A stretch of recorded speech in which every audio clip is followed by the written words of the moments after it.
This meeting is being recorded. Tonight we'll go back in time to seasons past, when 22 men graced the rugged fields of yesterday, fighting for one more first down, one more yard gain, one final score that would bring victory after 60 minutes of battle on the gridiron. Tonight, we'll explore the world of Gridiron Greats. Welcome to Gridiron Greats Football History and its Memorabilia on the Sports History Network in conjunction with Swick Enterprises, and we're live from the Southport, North Carolina home of Gridiron Greats Magazine. I'm Bob Swick, publisher and editor of Gridiron Greats Magazine, and I'll be your host for the show. Gridiron Greats Magazine is the only publication in America that focuses upon the history and memorabilia of the North American football game since its inception in 1869. We cover 150 plus years of football history and memorabilia, and you can find us on the web at gridirongreatsmagazine.com. It is at this time I'd like to introduce my co-host.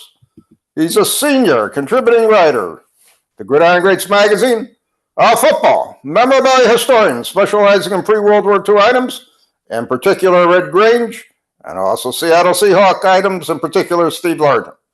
Yep. He hails from Portland, Oregon. Mr. Joe Squires. Joe, welcome to the show today. Such fervor, Bob. Guess who took their B12 vitamin? I love it. But think of that, the perfect bookend. Red Grange to Steve Largent, the absolute spanning the history of the NFL. There's nothing wrong with that at all. That is, to me, the purity of the game from its infancy to the complex nature of what the game has become today. A theoretical delight of overcoaching and incredible contracts and hard AstroTurf and so on and so forth. It's great. I love it when they mic up, like when coaches get mic'd up and then they play it after the game, and you just realize how simple it is. It's like, hey man, you got to cover that guy in the A gap when he comes busting through. Exactly. I mean, it's just so simple where it's like, well, yeah, of course you have to cover that guy. Great coaching. Do a huddle microphone and you hear somebody like Mahomes say to Kelsey, just go down. I'm going to pump it up in the air. Yeah, I'll stick my hand out and I'll be down in the air. Just throw it at me. Yeah, all right. On three. Head towards the sky box where your girlfriend is, and then take a left at the goal line. Catch it out there. All right, we're going to lead off. We got a big show today. I'm going to lead off with something. I'm going to hand off to you, Joe, and hopefully our audience can see this. It is a PSA 7. What? 1961 Packers Lake to Lake Herb Adderley card. And before the show, I was searching the inventory here in the compound, and I found 3 PSA graded cards, but they're in the news. And Joe, fill us in. PSA hits the news last night. They are purchasing SGC in Florida. The rich get richer, and the TPG giants encroach on even further. PSA, what did they have? 74% of the grading. Correct. CSA, I think at 10. I mean, this, I don't know. I mean, I don't know. 2 points I got to throw in right away. Number one, when you control 85% of the hobby, so what are we going to do? We're going to have PSA Elite and then PSA Light. PSA Light is SGC. I don't know. We're going to keep the what's the word? The 2 grading companies, so we have different slabs, so on and so forth. It doesn't really make a lot of sense to me, other than they're getting market share, they're controlling market share, and as such, that's really all they're concerned with. And I can only imagine how much this deal was cut for. And it was basically, in my opinion, and I'll be harsh about it, you're buying some graders that you have in Boca Raton there. You're doing work for PSA. You're buying the SGC brand. The SGC brand is, very strong in vintage collectors. PSA has the rap on modern stuff. I mean, Beckett is mostly modern. Right. What is it? CSA is mostly non-sport. So I mean, here PSA has a smaller market share. I mean, I think SGC has like 25% of the vintage market. Right. So a trusted holder, a good-looking holder, faster turnaround times, better customer service, crappy registry. They have been promising to fix the SGC registry forever. So perhaps this is the catalyst. I mean, will PSA start accepting SGC cert numbers on the registry? Will will it get a haircut, in the algorithm? Well, I don't know. It's just, I don't know what the definition of monopoly is, but, after the merger, owning, 84% of the market share and being able to dictate prices and turnaround times and specials and et cetera, that's quite a bit. well, I think it's from a pure economics point of view, it was possibly going to happen. I really thought SGC had a pretty nice niche. They were happy with what they were doing. They obviously were making money one way or the other. And now we have a very limited market as far as graded cards are concerned. PSA controls the market. It's not a monopoly market. It would be considered in economic terms an oligopoly market where you have one large manufacturer controlling the smaller 2 and/or 3. Look at the captain, just put on his instructor hat again. Nice job, Bob. I have to get that out. Teaching economics for 42 years plus now. I have to clarify that. But I don't think it's, as much as I really am not a big fan of Fanatics taking over the market the way they have, I'm not really a big fan right now of PSA taking over the market the way they have. And, I know it is what it is, and I am powerless. We're all powerless, in the whole scheme of things. I continue to say, again, being a dinosaur in the hobby and being as old as I am in the hobby, I'm glad I really never got sucked into the graded card phenomenon. And, it may cost me down the road. It may not. Who knows? And I was talking to a friend of mine about this earlier today, a collecting friend. He only collects baseball. I obviously only collect football. And he says, what would happen if a dealer came in and they took your run of 92 sets and they said, we're going to grade all the keys. We're going to buy your collection. We're going to grade all your keys. We're going to sell off your entire collection. And all we want to do is we'll take a cut of the graded cards. We're going to pay for the grading of it, so on and so forth. And we're just going to take it from there, type of thing. And I said, I really don't know. And I said, what kind of hurt me to see some of my childhood cards having to get slabbed, being entrapped like that. As to me, they almost have a human form, owning them for, over 50, 60 years type of thing.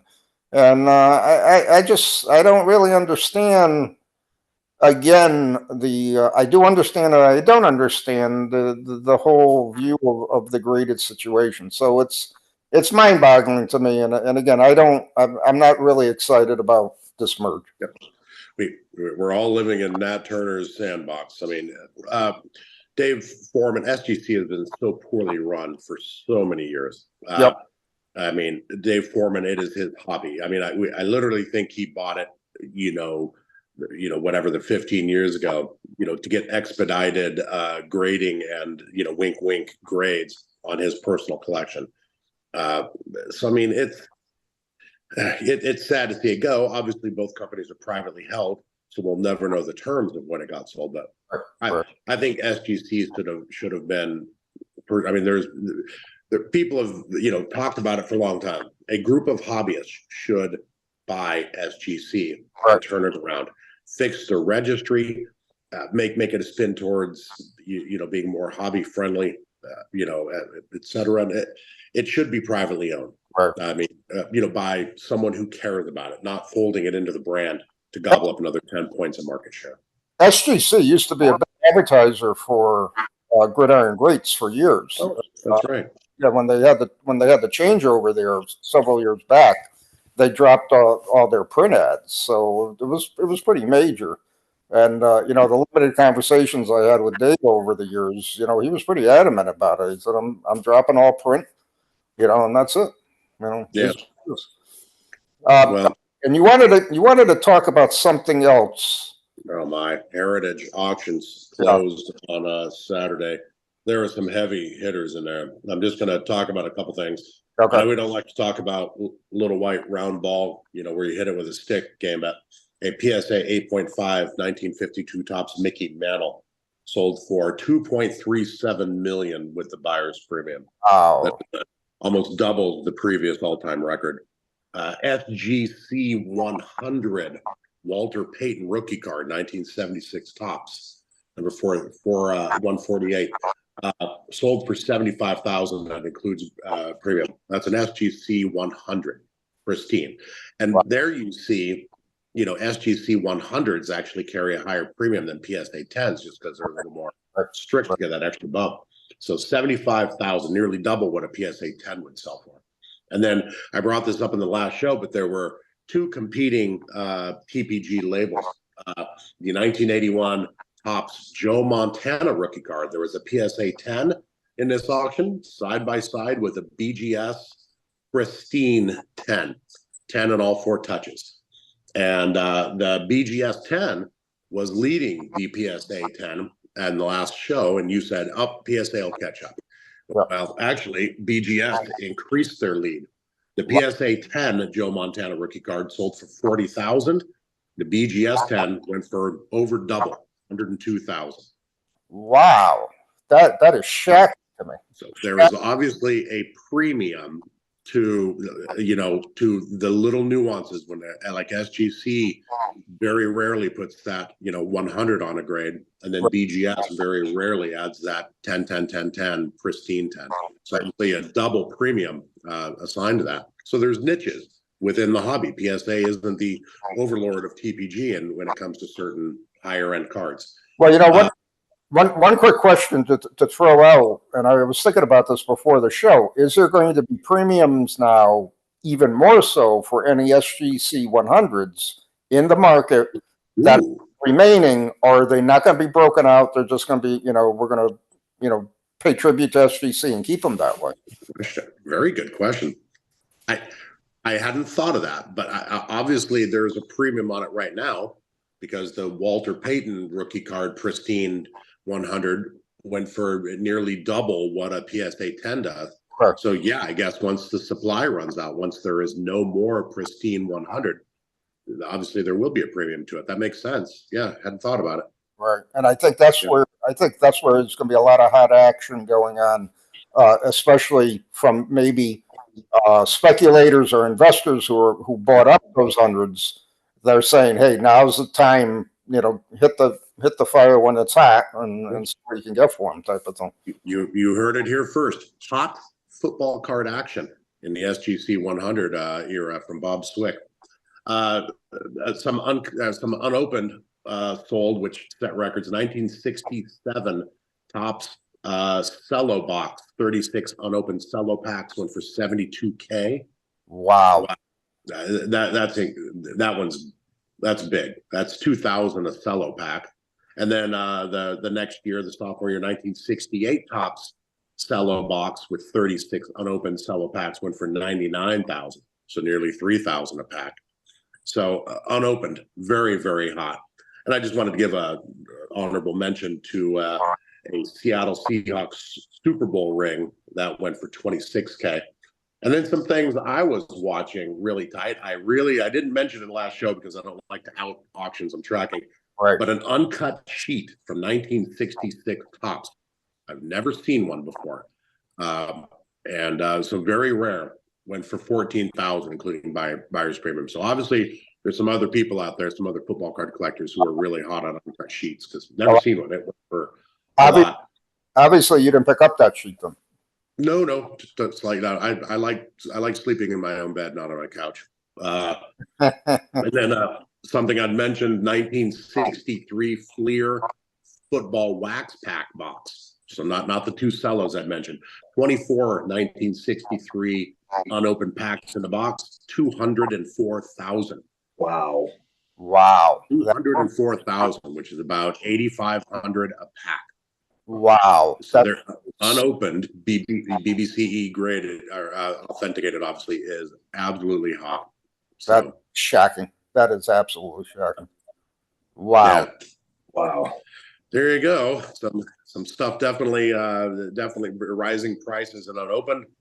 So obviously the market trusts, Steve Hart's label. So we got just to wrap this up, and we're going to get with our special guests. 3 points I gotta reiterate here. Watch HBC 100s in the market. Continue unopened wax that has been sealed by our good friend Steve, and also watch uncut sheets. Your favorite, your forte. Don't watch uncut sheets. Don't watch. I'm sorry. Ignore. Watch Joe Montana rookie cards. Ignore those uncut sheets, so that especially those 35 chickle sheets that are floating, and the 1896 Mayos that are out there. Those sheets. Yeah. Look at you! Wow, what an introduction! I'm good thing I'm sitting down, because this is a lot of information to handle all at once here. Yeah. Our special guest is here. I'd like to introduce him to our audience and conduct our interview. Our special guest has been collecting football cards since 1973, when at the tender age of 5 years, he used his birthday money from his grandma to buy a shoebox full of football cards at a local yard sale. He was immediately hooked. He spent his weekly allowance on cards. The collection helped him to learn how to count, read, memorize, organize, and collate. He even improved his artistic skills by studying and drawing pictures of his favorite players. As an adult, card collecting is very important to him, as he loves the thrill of the chase, the excitement of finding what he needs or has to have. He loves the smell and feel of raw cards and focuses on trying to build raw sets. He has no hesitation in cracking open a slab. He owns one of the first complete sets of 1977 Topps Mexican football cards ever built that are straight from Mexico City, Mexico. Completed in 1978, it is in excellent condition and is a surviving piece of football history, a time machine that mirrors what millions of other kids in the United States were doing at the same exact time: collecting, building, collating, and chewing gum. I love that. We hail from Southwest Colorado. I'd like to welcome to the show Mr. Paul Cintura. Paul, thanks for coming on. Thanks for taking time out of your day and joining us. Look at that backdrop. That is outstanding. I did stage that for everybody, and I Look at you showing off. Wow. With the things that I really love in my collection. Absolutely. Outstanding. Well done. Joe, I wanted to say something real quick. In the last issue of Gridiron Greats, there's a picture of one of the Topps Mexicans that's featured there, and it's a wrong back. Noah Jackson on the front from the Bears, and on the back, Steve Largent's rookie card. That, in fact, and that in fact is one of the cards from the Medina set that we're going to be talking about here. Interesting. When I received the cards and I was looking through them, I saw that and I turned it over and I said, wait a second, something's really strange about this. Now, I don't have the card anymore. I passed it on to Jim Ragsdale as a favor because he is the guru and he has a huge collection of these wrong backs and strange cards. Yep. So I thought it would be apropos to add it to his collection, with the caveat that if he ever dares to sell it, he has to bring it back to me. So flip that card, Paul, and you saw the perfect words, the receptor abierto, wide receiver. Yeah. That's what I want to hear. I mean, that's what we need more in the hobby. If you hand something to somebody, you hand it back if you have to sell it, type of situation. That's sure. Welcome to the program, first of all, and I want you to please tell us about how you got interested in football card collecting. Well, as you said in the introduction, I was 5 years old. I was at a yard sale. I saw the box of cards, and it just sparked my interest. I took them home. I organized them. They ranged in years from maybe 65 up to 72. Wow. And they were loved.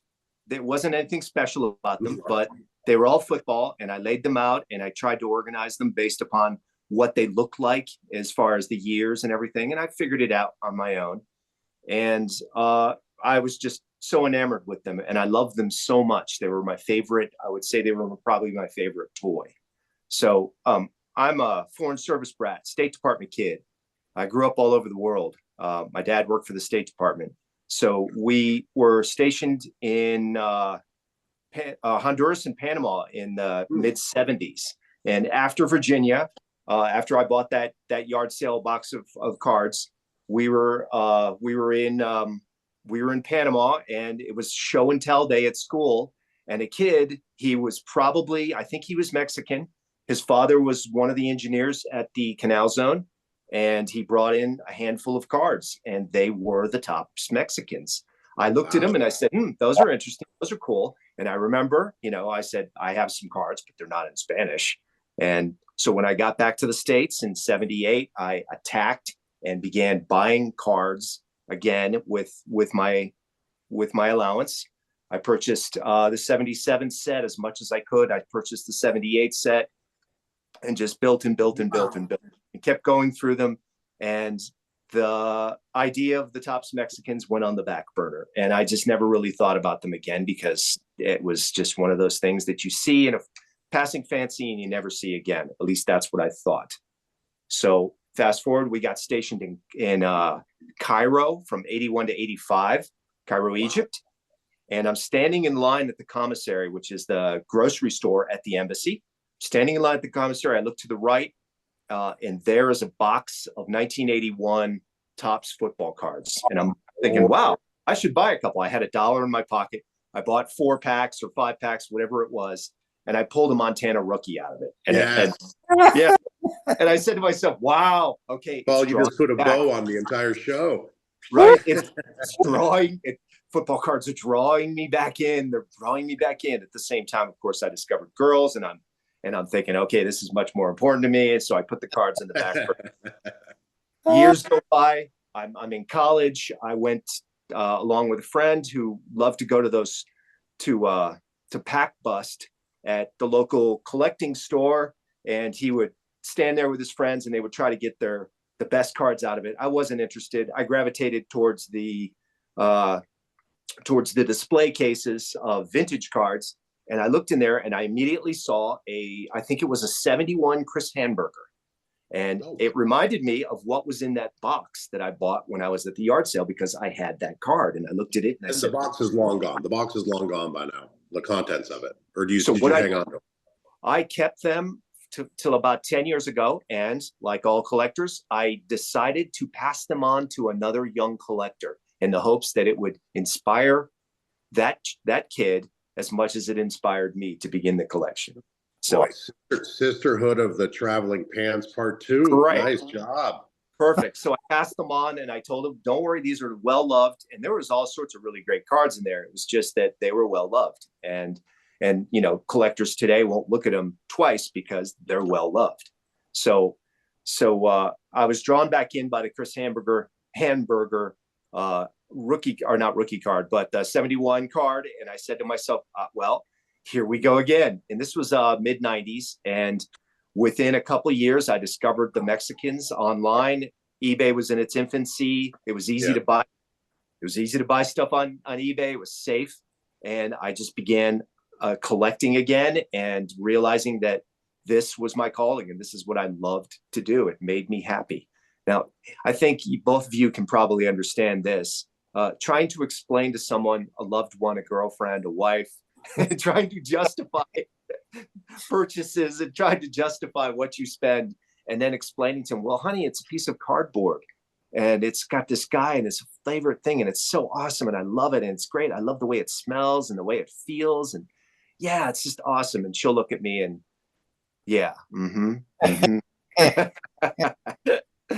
So that's how I got into it, and that's why I love it, and that's why I love football cards. And also, I said that I love cracking cases. I won't hesitate. I love SGC. I think their presentation is much better than PSA, but I will crack a case in a heartbeat, unless, of course, it's like a really high grade, really nice card, and it just looks great, and I'll just leave it in there. But most of the time, I'll crack them. Don't crack any 100s, whatever you do. I've never even seen one. This morning, right now, they are going to go through. Do not crack them open. So yes, What a great story. That is so cool. Yeah. So I think it's all about paying it forward. Maybe not paying it forward, but trying to treat collectors as you would want to be treated. You know, golden rule. I guess you could apply it here. I still, I just want other people to be as enthusiastic about it as I am.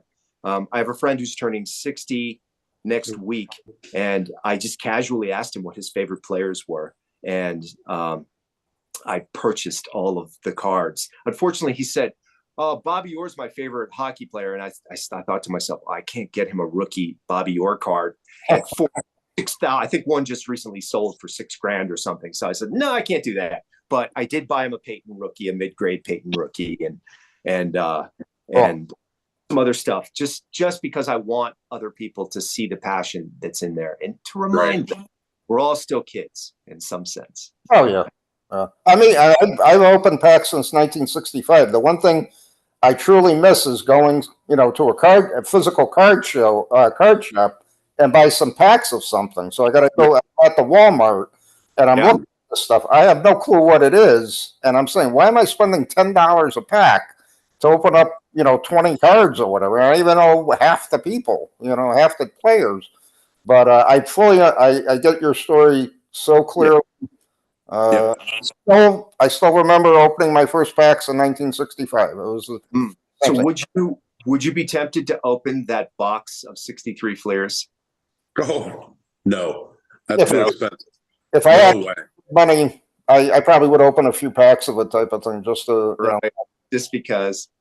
Yeah. I'm still looking somehow for a 65 Topps pack to open, but I'm not going to blow 5,000, 6,000 just to buy a pack and open it, type of thing. But it'd be Bob, cool. Bob, the last 65 tall boy wax pack went for about 18,000. All right, so I take that. I could buy a lot for $20,000 for crying out loud down here. Was that 65 slabbed, or was it a raw and BBCE or something? BBC. The PSA doesn't slab tall boy they packs. So it was BBCE encapsulated and sealed. Right. Wow. So not PSA. It's so tempting, like Bob said, it's so tempting to want to rip them open and just say, "Oh yes." I don't know why. I have zero thoughts about opening wax. It's just, it never even, it's not, the telltale heart there. For me, it's just, hey, this is a piece of history and it deserves to be preserved and held onto. But what's funny in your bio, Paul? I mean, well, first of all, so many collectors follow the same route. Discover it as a child, walk away from it when they discover girls, and then something sparks them, later on. And they're, and it's usually when they have a little bit more discretionary income, in their mid-late 20s. And just so many people follow that same path. I followed that same path. I found myself smiling, hearing your story. In your bio, you talk about the smell and the feel of the cards and how that's so important to you. And that resonated with me so much, because just like I was telling someone in an article about like 1948 leaf cards, first thing you do is smell it, because like if a card's been soaked, or doctored or something, there's a certain smell to it. So you just get used to that smell and the tactile, the texture of a card. It's so important. Yeah. I really like how you put that in your bio. Yeah, definitely. Very important. The Mexican set. I mean, you Beetlejuiced, the Jim Ragsdale name there. So we've broken spades on it. Ragsdale is quoted in an old PSA article on the Mexi set as saying, "The Largent is by far the most sought after." Well, first of all, I want to ask, do you agree with him? And then, if you'd like to share a couple of your highlights from your Mexican collection. I get more questions about what's your Largent look like? What's your Largent look like? So I have two complete sets. The first one I built before I even got the Medina set, and I'll just go ahead and call it the Medina set from Mexico straight. But I never seem to have problems finding it, but I will say that there's more interest in that for some reason, why so many people love it. Maybe it's because it's regional and they love Largent, and he was such a badass, and he was so great. He was Paul, so you and I are great. friends. Paul, Yeah. you and we just became friends. Exactly. I never. By the way, Yeah. in certain circles, what's your Largent look like is a euphemism. So just be careful what you're dealing with. Yeah. So there are definitely some rabid Seahawk fans out there, and when I saw that wrongback Largent, I just flipped out, and I posted it on the Facebook group that I'm a member of, Vintage Football Cards, and I said, check this out, and everyone was like, oh, I'll buy it. I'm like, that's not cool. for sale, guys, not for sale. I just want you all to see this, because it is possible to see some of the coolest things, and this was one of the coolest things that I'd seen. So definitely very cool. I met Alejandro Medina's son. Alex is younger. He's maybe in his 30s. I met him, and he mentioned to me that his dad was a collector, and one thing led to another. And the next thing I knew, I had the full story about how he had collected as a kid, the same age as we were. And that's how we bonded over it. And that's how I convinced him to pass the set on to me. And as a consolation, I just told him that I had no intention of ever selling the set. I might part out one or two pieces of it, but I had no intention of trying to sell it and flip it. My main intention was to preserve it, because it's a piece of history. And what's more important, there's a provenance on it that we can prove that it actually came. It was the first one of these kids that built this. And he had the same mentality that a lot of the kids like me had. There's you buy it, you collate, you collect it, you put it away. And he didn't play with them. He just kept them in really good condition. They're not all perfect, but a lot of them are. So that was what was really shocking and really exciting to me when I first saw them. I asked him to send me a couple pictures of the set before I bought it. And as soon as I saw him, I said, okay, let's close this. It's good. We're good. So they were more than happy to pass it on to me, because they knew that I was just as passionate about it Alejandro was when he was 10, and we're the same age. Everything happened the same. It was just perfect for it to come to me. And I'm so glad and fortunate that I have it. And I plan on keeping it till I don't know, till I'm so old that I can't see the cards anymore, probably. Got another 20 years easily. Wow. I want to try. I'm not super awesome with these, but I'm going to try and see if I can flip. Yes, I can. Okay. So here is from the article. Here is the blank. Yeah. So you can see that. That's the one that was featured in the article. Right. That's the one from the Medina set. And then I'll pan over here. Here is the actual set itself. It came to me in a 770, card box. And I put it in sheets. Like I said, it's not perfect, but it is complete. And then I pulled out some of the cards. Some of the checklists were checked and some of them weren't. But I went ahead and pulled out some of the cards. That's what your Largent looks like. That's what you want. Yeah. So that's what came out. That's what came out of the set. And it's really nice. It's, it's Mexican worn, as we call it. It's not overly loved. It wasn't played with. He didn't do anything weird. That classic AA hanging over Largent. Yep. So, these are just some examples of what was in the set. This card right here was featured in the article. Right. I believe, I don't know if this one was also, but this was one of the cards he sent me as a picture. And I said, oh my goodness, I got to have that. This is awesome. This is awesome. And, like I said, some of them were checked. Here's a couple of them, the checklists were checked, but yet they were still in pretty good condition. He did what other kids did, like we did in the United States. We get the checklist and we check them off and we say, mission accomplished. I did it. So yeah, no, that's been really cool. And I'm just so happy about it. Now I did send Alex the Gridiron Greats magazine, the actual copy of it, just because I wanted to share it with him and make sure that he knew that. That's really classy of you. That's cool. Yeah, well, I told him I would, and it was a big important thing for me to make sure that he realized that I wasn't just BSing him, and I wanted to make sure he knew that, that this is real deal, and that this is going to become And, and you did the humble, gracious thing. You gave a nod to him in the article too. So, I mean, Sure, I had to. Wonderful. Yeah, I had to. And it's especially since, like I said before, he's my age and we did the same thing thousands of miles apart. It was amazing. Just an amazing story. And I'm just so happy that we were able to make the connection and be able to save the set. And you know, there's a lot of stuff that comes up from Mexico that is pieced together or partial, and that is just really beat, Mexican loved, as we call it, as Jim would call it.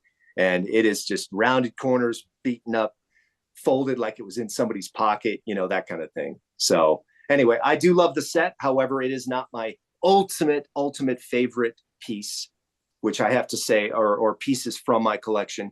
It was something that I began to run on Topps from 1950 up to 1979, because that was my goal. And I broke out the Beckett's and I looked at it and I said, what do I need? And I started checking off. I got this, I have that, I have this, I have that, and this. And I fell on the Mexicans and I said, yeah, it's time. I've got the money. Here we go.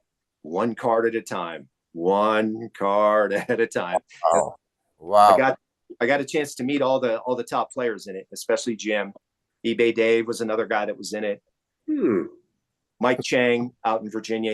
I think he's the second or third on the PSA list. Yeah. Meet everybody at a national or something, or you know, I met Jim through eBay, and then we started up a personal relationship. But it must have been close to 20 years ago where I was buying cards from him and saying, we got to do this, or I want to do this, or I'm trying to build this and that. And he was helping me from the beginning.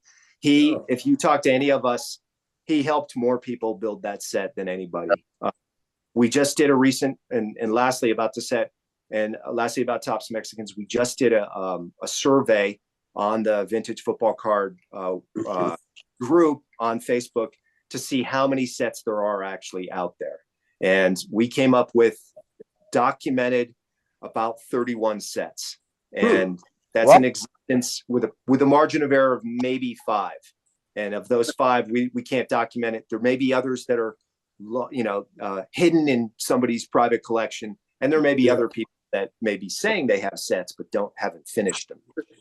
So oddly enough, the sealed, unopened wax boxes for 77 Mexi aren't as rare as you would think.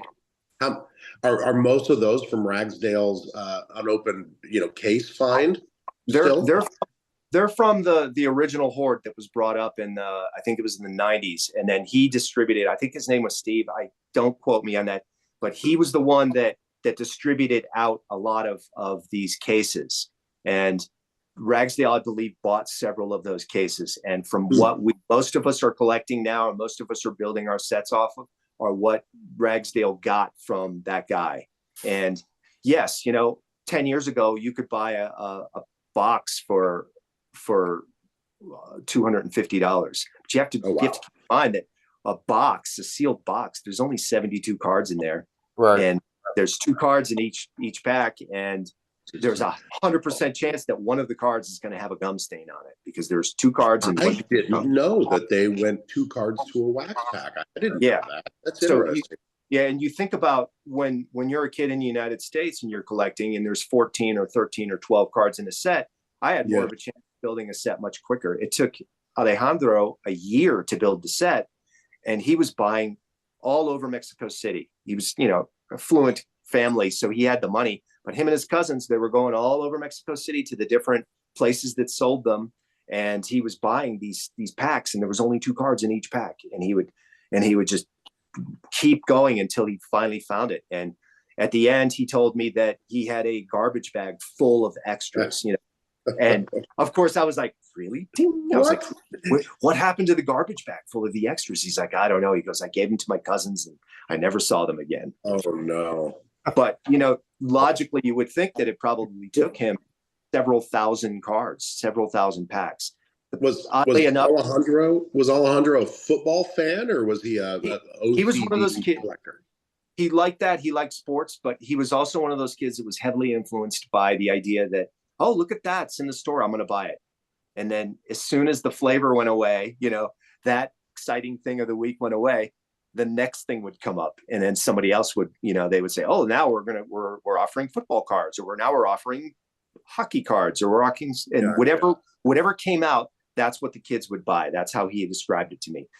I think the biggest sad part about, or the hardest part about it for Alejandro was that the price of the packs were 20 cents for 2 cards and a piece of gum. Same price we were paying in the United States.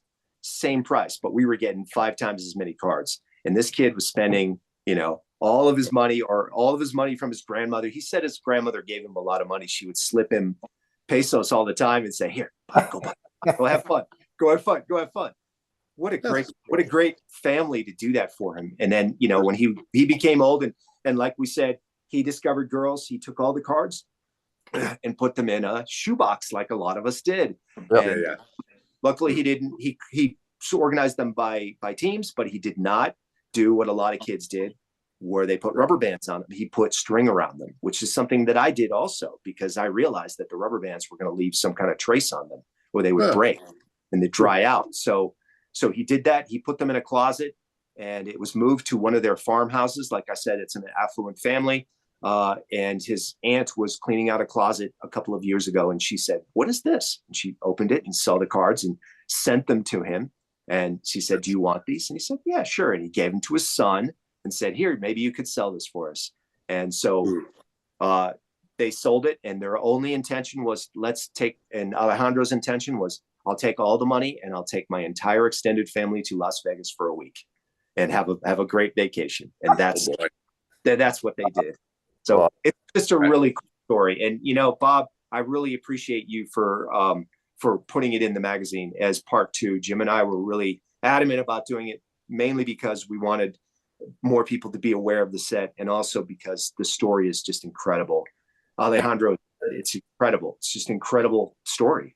Truly amazing story. And actually, hearing you say it makes it even more, you can write all you can write, but here, if you verbalize the story and you actually hear it, it's an amazing story to tell. I mean, it's just, great.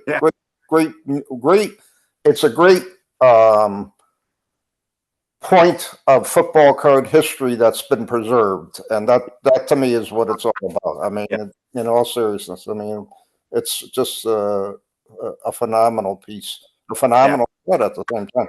I mean, I got a handful of Mexican cards. The only thing I tried to do was to collect the Packers, and I probably got maybe 4 or 5 Packer cards and the checklist from them. That's fine with me. I mean, I knew I was never going to collect it. I'm kind of surprised though. I figured there was probably only less than 20 sets or less in existence. So when you said 31, I thought that was pretty. That's probably more like it. And, and like you said, there's always something. You never know, somebody has it buried in the house or whatever, or private collector. That's why, and that's why I would emphasize that there's a margin of error of maybe 5. Plus or minus 5. And I'm talking with participants included some major players like Jorge Leal, who is out of Monterrey, Mexico, who has 5 sets, and he's a huge supplier to a lot of people in the United States. He's an adamant collector. He's a little bit younger than most of us, but he's an adamant collector, and he's found a way to bring people in Mexico to bring all the cards that they want, and he brokers that for them, and then he sells them to people in the United States, or he builds sets himself. He's very, very important in it. Another person is Mike Hatley, who is also from Touchdown Treasures. He's also somebody who's also an incredible collector, and by proxy, I mean, look at all the stuff that guy has in his collection and what he sells. It's amazing. But he's also been pretty fundamental to a lot of us to collect. But I got to say, the guru, Jim Ragsdale, definitely. I think Mike Hadley a decade ago reached out to me. It was like, "I have the large and an 8.5. Would you be interested?" And it's probably cheap.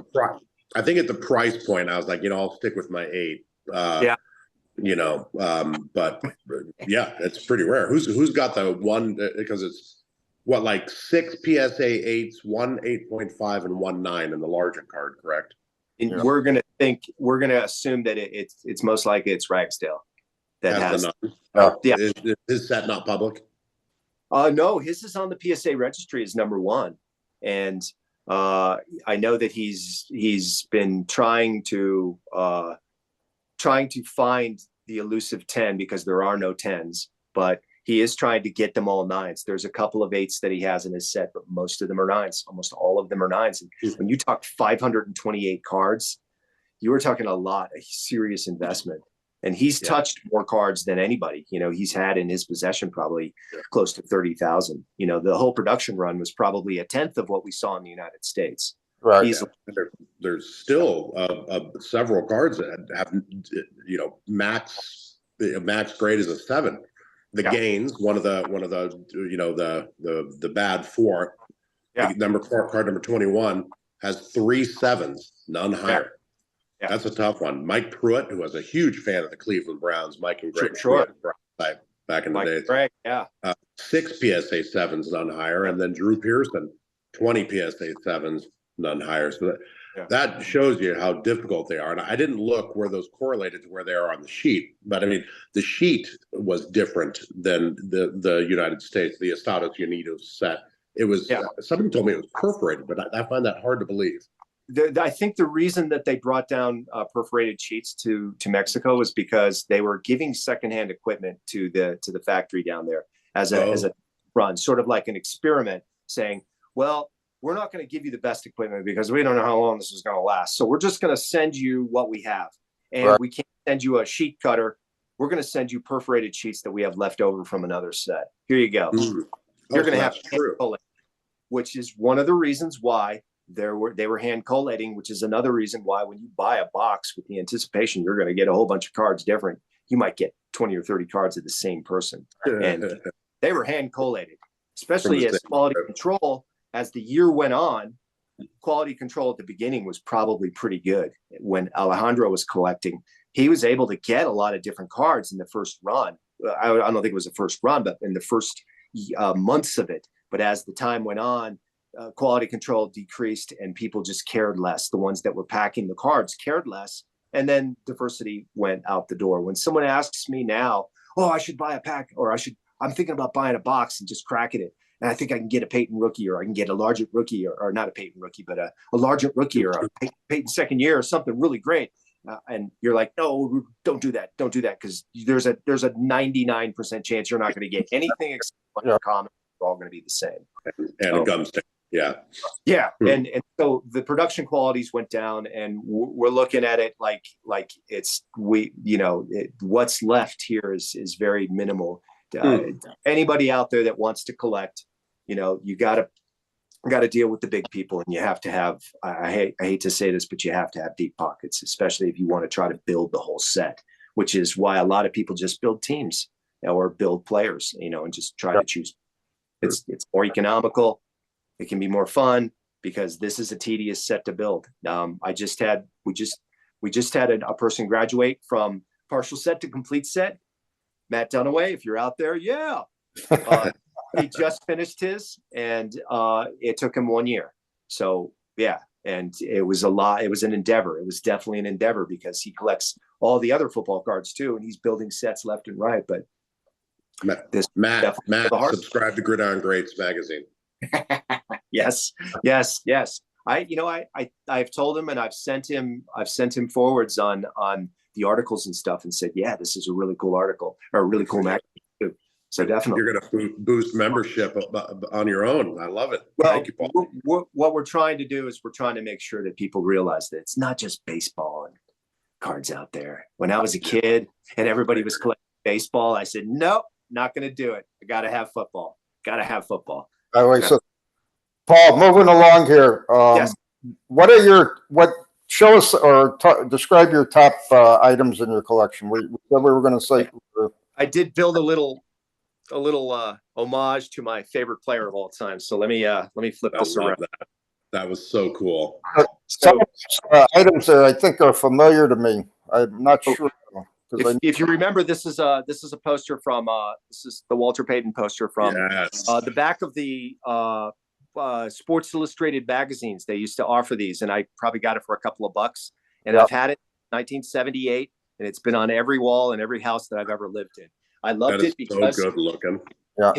His feet aren't touching the ground. He's floating. So that's probably my favorite piece, although it's not an actual, football card or anything, but it still is my favorite piece. Another one right here is obviously the 65 Namath. I got this from a woman who pulled this from a pack in 65. And this is the butterfly.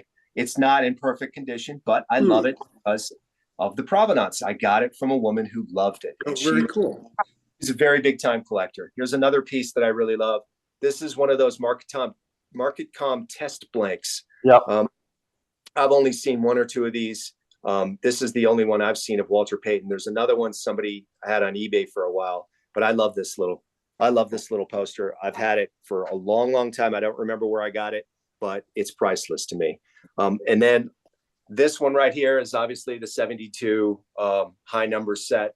I love how they did the I love how they did the all pros in those. I got this from a young couple whose father was dying and they needed the money, and they asked $50 for 50 cards from the set, and I said no, I can't do that, and I gave them whatever the market value was, just as a karma thing, just because I didn't think that it was right that I would undersell them. And then here we go. This is the one card I think is probably the funnest card to me. Dan Boyd, 74. Why do I love this? And why is there such an enigma behind this card? There's rumor, there's an urban myth that says that he bought up all the cards to corner the market. Real true story about that card. He wrote to me and he said, "I'll buy all my cards." And I said, "Okay." And I sent him some, and I said, "Listen, I'll just give them to you because I you're you. Just send me the card and autograph it, and we'll call it even," type of thing. And he wrote back and he says, "I don't autograph any of them." And he put a few. I don't even know what he gave me. He gave me like a $5 bill for what I found back then, because they weren't really that. And I'm talking back in the 80s, early 90s. He wrote to me and asked me about it when I met a little lad in Beckett. So. Yeah, he was a cool guy. I like him. Is that true? The rumor is true. He and his family are starting. He bought up as many cards as he possibly could. He wanted to control his cards. That's so fun.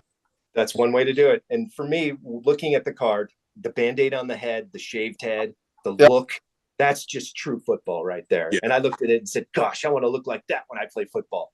Never. Yep. But that's cool. And then the last thing that I really love is something that I'm working on, that I've been working on. 68 test teams. I only need a few more, and then the 68 test patches. I need about 16 of those, but I love these. I think these are some of the coolest cards that Topps ever made from 68. And unfortunately, there's not very many of them. And I heard that a lot of them ended up in a landfill, jumped away because they couldn't sell them or something. But anyway, those are my favorites. I love, of the other ones, I do love all the inserts. 60, 61. I've worked on a lot of those, the funny rings, the 67 pennants, the 65 rub-offs, the 62 bucks, the 64. Oh, wow. Yeah, I've got all that. What's that? You are a collector, sir. Well, I love all the inserts, and if I'm going to do a run, I need to have all of them, right? So that's my thing, and that's what I'm working on right now. But yeah, look, he's floating. People, look, he's floating. I love that. It's sweetness. He's floating. Yeah, that's Paul, what your passion is contagious, my man. I love this. This is outstanding. It's funny, those posters are making a resurgence. About a week ago on VFC, our vintage football chat, somebody talked about a poster, and I forget what it was, Bob, but then I went out and bought the Steve Largent, the Seahawk poster, which has left-handed Zorn and Steve Largent catching. And I had that same poster hanging in my room and went and got it framed, and now it hangs in my office. So I'm just childhood memory. You did go as far as getting it matted and framed? Yeah, not matted. I mean, I'm not made of money, but So this one right here, like I said, it's been with me since '78. When we were stationed in Cairo, that went with me. It was on my wall. I went to prep school in Maryland to finish high school, and yes, that was on my wall. It survived. Same one, or have you had to rep the same one? That is the same one. It is beaten up, but it's mine. It's mine. So I thought about maybe making it a permanent thing. It's not, obviously I staged this for the show, but it's usually across the room in another section of my office, and it sits on its shrine there. And that's where I look at it, because I can see it from my computer when I'm working. And I just love it, man. It's Peyton. It's sweetness. I got a chance to see him at Soldier Field play when I was a kid. And how are you not going to love this guy? Absolutely. Hey, Paul, can you show our viewers your Walter Payton tattoo, please? Paul, we're running out of time, so we're gonna unfortunately we're gonna have to skip around a little. Sure. Your segment.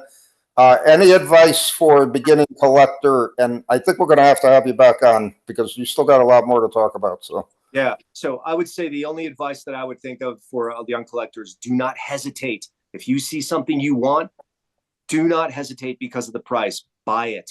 If you see it and you want it, buy it. Don't worry about the price. Buy what you love, and just get it. Because if you pass it up, you're going to be sitting at home going, "Oh, I should have bought that. I should have bought that. I should have bought that." And regret is. Paul, is that in reference to that 63 Fleer wax box? So you're saying I should have bought that? Oh, I would be so tempted. Just like the $3.7 million OPC 79 80 Xbox. Yeah. Just, are we allowed to talk about this? But how much did HA make on that commission? I shut the window down, but I want to say at 20%. I think they tier 20%. the commission, the VIG at a certain rate. But yeah, they probably made $400,000 on that. Ouch. Easily. Yeah, 20% is a couple million. And unfortunately, there's probably 30 Gretzky rookies in there, and they averaged that there were probably at least about 30 in that set, or then that group in that box. But you can't open it. You have to leave it like it is. You have to. Right. I 100% agree. Right. Yeah, not many of those popping up. You want to flood the market, I guess. Whatever. Yeah. So, Exactly. Oh. Paul, we're pretty much out of time. I really thank you for being on. What a great story. I mean, this back memories for me, for crying out loud, with everything and seeing the inserts and so on and so forth. And for sure. story about the Mexican set is just so great. And again, over the years with the magazine, we've had different articles on it. We had Jim on the podcast years ago also, and he's a great guy. And I'm really glad you're the holder of that set from Mexico. I can't think of a better collector, a true collector like yourself, holding it and preserving it. That's what the hobby's all about. I wish there were more guys like you in the hobby. Paul, you've been an amazing guest. I got to say, your passion and your smile is contagious, man. I think I'm going to be Cheshire catting for the rest of the day after talking to you. This has been a lot of fun. I appreciate you guys letting me showcase some of my great loves. Sweetness. Thanks for being on. I appreciate it. Hey, what's your large look like, Paul? Please, a quick warning. Hand it off to you. 30 seconds. Oh, outstanding. Just Paul, amazing guest. I can't thank you enough for being on. I've got the best seat in the house talking to guests and the captain here every week. So thanks for being on. Lots of fun. Love the magazine. Love the magazine so much. Thank you for bringing that out to the world. It's awesome. It's a gift to the hobby. And words, and thank you for being on. That's all we have. Hopefully we'll be back next week with another show. If you're not subscribed to Gridiron Greats magazine, what are you waiting for? GridironGreatsMagazine.com. And that's it. We'll see you. Bye-bye.